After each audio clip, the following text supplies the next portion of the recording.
Hey BookTube, this is Friday Reads.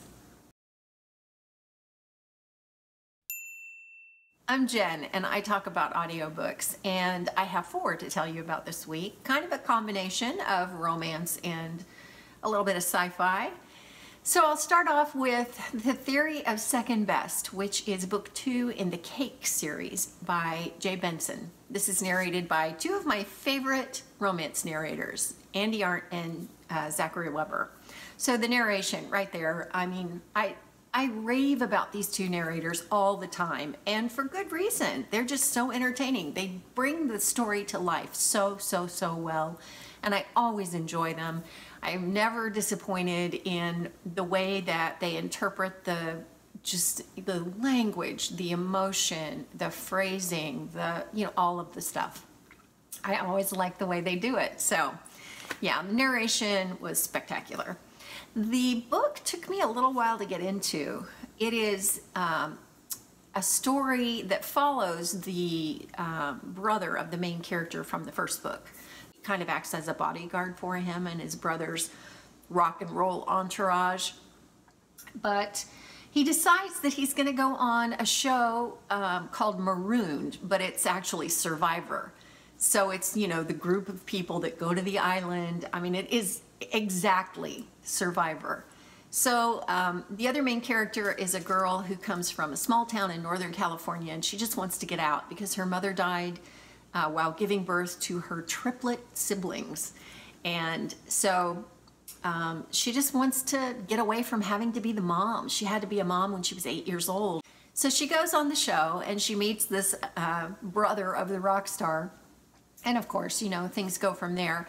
They form a relationship, but what's interesting here is you get a real inside look at how Survivor works and the way that the strategy happens and the way that all of these people view the game, which really is what it is. It's a game. Can you strategize your way into $1 million prize? Maybe. So it's what happens there, and it's the romance, and that's probably all I need to say, but it had a little more depth to it than I thought it was going to, and I ended up giving it 3.5 stars, rounded up to 4. The next book in the series is going to pick up with the sister of the rock star and this main character, and so that should be good. She's a nurse and she isn't always in a good mood, so I'm kind of interested to see how that plays out. So moving on, I picked up Lifelike by Jay Kristoff. This is his newest start of a series. It is YA sci-fi, and it's cool. It's narrated by Erin Spencer, who I have to say was brilliant. This narration just is the best I've heard in a while. I know I always say, oh, their narration was great, the narration was perfect, the narration was so good. But really, this woman had to do robot voices, she had to do kids' voices, deep voices, all kinds of characters from all across the board. I mean, she has a preacher who is one of the characters, and he's like an older man from the South, like from Texas. He's kind of like a cowboy, and she's got that voice going on. And then she's got this tiny little robot that is very hates being called little, but he's got a higher range voice, kind of like a Munchkin voice. I mean, how talented do you have to be to do this kind of stuff? So she was amazing. I think a lot of the reason I enjoyed this book so much was because of Erin Spencer. So Jay Kristoff, I don't know if you or your publisher or whoever it was chose her, but way to go, because excellent choice. And Erin Spencer, you were amazing. The book is really entertaining because it's this mishmash of all kinds of stuff. You have kind of the Romashov family from the early 1900s. This is the family with Anastasia, and they were all lined up and shot by the Bolsheviks, and Anastasia was rumored to have survived, and that went on for a long time until it was disproven. So you kind of got that whole idea going on. And then you have kind of a Mad Max feel to the whole world because it's a post-apocalyptic world. And some of the people created AIs, and they were called lifelikes because they are so lifelike. So you have kind of this mad scientist genius guy that creates them, and he is the dad of the main character. And so you got all kinds of stuff going on. You've got memory loss, you've got, I don't know, kind of like the Thunderdome kind of a thing going on. You've got people in football pads and, you know, with machine guns and riding in, you know, tricked out Jeeps, shooting people. I mean, you've got the whole Mad Max thing going on. But it's a little bit, or it seemed a little bit slow to get into, but man, as soon as it grabbed me, man, I was on board and I was in 100%. So I loved it. I loved the twists and turns. It did things that surprised me that I didn't expect. It had kind of an interesting ending, not a cliffhanger, but certainly a place to launch from for the second book. And I can't wait. It's going to be amazing. So all around, I think this was a great, great, great sci-fi YA. Start of a new series. I'm hooked. I'm in. I gave it 4.25 stars, and I rounded it down to 4, but I really think I'm wavering between, you know, a 4 and a 4.5. I didn't think it quite reached 5 stars because it just took that little bit of extra for me to get into it, but boy, once I did, it was really good. And then I went into some romance because, you know, why not? Why not return to my favorite genre? What can I say? I picked up You're the One That I Want by Giovanna Fletcher. And this was given to me by Lisa at Books and Smiles. She said, oh, I read this, you might like it. I don't know, I gave it 3 stars. It was okay. Sophie at All Things Equilateral mentioned it also when she was doing the Chick Lit-a-thon, which was just all romance for the month of May. She felt like, you know, the same way that Lisa felt. Okay, so I want to tell you what the blurbs on this say. Pretty cover, clearly a love triangle. Here's what the blurbs say. Sweet and romantic, this love story is a charming read. A perfect blend of heartache and love. Oh, gloriously romantic. Oh man, can you catch me any better with any other kind of, like those 2 words right there? I'm like, okay, I'm in. And lastly, a delicious, heartwarming novel with a fabulous will she, won't she storyline that'll keep you up all night. Okay, I'm so in. I'm so in. I'm so ready to love this book.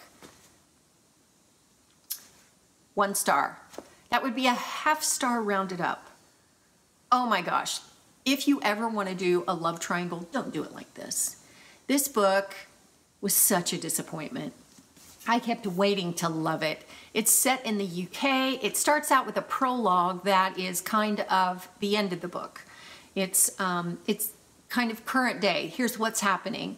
And then you go back and the book is basically told in flashbacks. There are 2 main characters and they become friends when they are very, very young, and they have a 3rd friend, but we don't get his point of view. So it's told at various ages from, you know, the narratives are his narrative and her narrative, and so I feel like this author set everything up to lead to one big climax and didn't deliver. Nope. She opted for the adult kind of real world-ish kind of ending. And I was so disappointed. I was so let down. It took me a little while to get into it anyway. I kind of was slogging through a little bit, but I was willing to give it a chance. It got kind of wordy, descriptive, you know, but that ending, oh my goodness. I had a feeling it was going to do that about, I don't know, probably 80-85% of the way in, and sure enough, yep, nope. This is not the way that you give me romance. This is not romance. This is angst with a terrible ending. So I'm going to pass this along to someone else because maybe they'll enjoy it, but I sure did not. Cannot recommend this one at all. Pretty cover notwithstanding.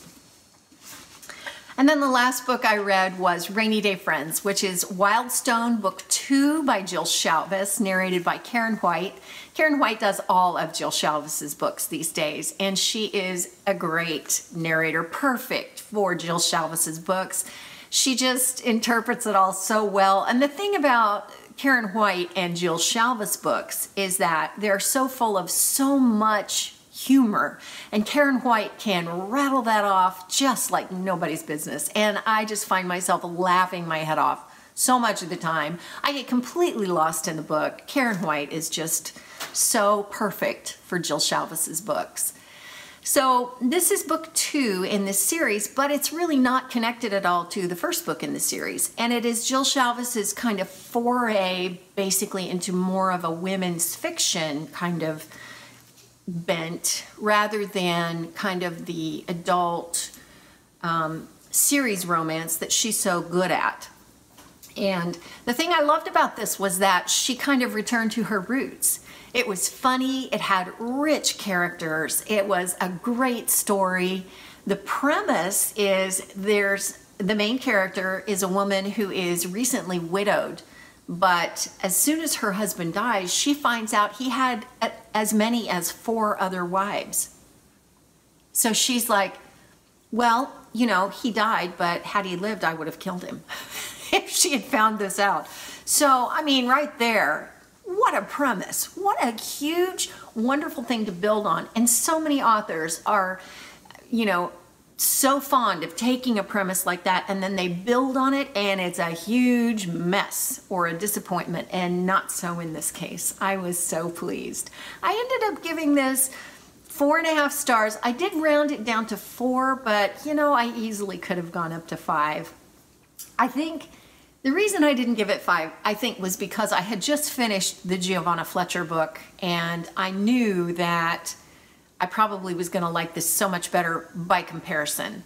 So it just went way beyond my expectations. But yeah, I don't know. I may go back in there and change it to 5 stars. I'm not sure. I really loved it though. So that was last week, and this week I'm kind of, I don't know, I've tried a couple things out. You know, I should do that try a chapter tag thing, because I start so many books and I get a little ways in. I get a half hour, 45 minutes in, and I think, oh, no, I'm done with this. I did that this past week with Station 11 by Emily St. John Mandel. I think that's narrated by Kristen Potter. And I listened to it last night, and I thought it was going to be much more of a post-apocalyptic view of the world, whereas really there was so much history of the first patient, like the first victim of what caused the apocalypse. It's a virus, it's a flu. And, you know, it starts out with, I don't know, probably the first half hour, 45 minutes of what's going on in the world and how that all starts. And then we get into this big, long history of this guy who's an actor. He had 3 wives. He has, you know what? I don't care.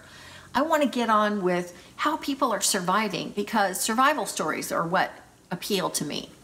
So I know so many people love that book, and maybe I'll go back to it and give it another chance. I wanted to read it because I wanted the comparison in my mind to The Book of M, which is by Peng Shepherd, narrated by Emily Zeller and James Fouhey. Oh, amazing book. In fact, we're going to talk about that book in the live show for the Deadly Divas at the end of this month, and I will let you know when exactly that's coming up. I'll also put details in the description box, but I wanted Station 11 for a comparison because it's the same kind of book.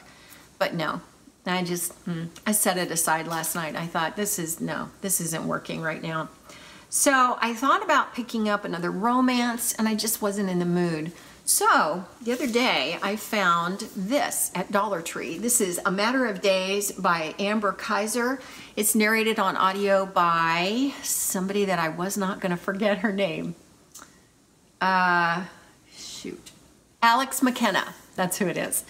And it is a post-apocalyptic story about a brother and sister whose parents have died in the plague. And they are making their way across country from Seattle to West Virginia so that they can reach their uncle. So a great survival story. I guess you would classify it as YA because the protagonists are, I don't know, like 11 and 16. So far, I mean, I am just maybe 15, 20 minutes in, and I do like it a lot. Alex McKenna is, I don't know if I like her yet or not. I mean, I certainly like her well enough to keep going with the book, but I don't know what I'm going to think of her as a narrator by the time I get to the end. I know I've heard her before, but yeah, I guess I'll I'll let you know. I'll keep you posted. And because I've been picking up things in print, because I keep picking up books at a Dollar Tree, and you know, I don't know what it is. The Dollar Trees here where I live now are fabulous. So I have Nantucket Blue. This is by Leila Howland, and it's just YA romance, contemporary. It looks really cute, really sweet, and the thing on the back is, it just says, my eyes closed, eyelashes like matches striking my cheeks, setting them on fire. He kissed me long and sweet on the mouth. Oh my gosh, yes. I am so in for that. There's kissing in a boat. Yeah, so I'm probably gonna try and get into this week. So I don't know if I'll pick up anything else on audio. I'm sure I will after I finish A Matter of Days. I'm really glad that this was on audio. I was thrilled at that. I have a lot of other books that I want to get to, not the least of which is Nyxia and Nyxia Unleashed by Scott Reintgen, narrated by Donovan something, and I always get his name wrong, but yeah, I really want to get to that, and I've been kind of waiting, and then I was ready to read it last night and the audio was screwed up, so I had to fix it this morning. So I did put it on my iPod, but yeah, I haven't gotten into it yet because I picked up this. Yeah, so I'll probably do that this week.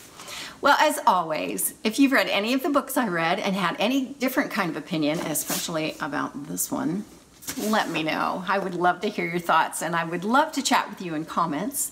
So yeah, have a great weekend. I'm gonna go out and run some errands in this gorgeous sunshine and hot weather. I do love it hot. Give me that humidity, give me that heat, but also give me some air conditioning. Yeah. Older, I think I could deal with it if I never had any air conditioning, but air conditioning is really nice.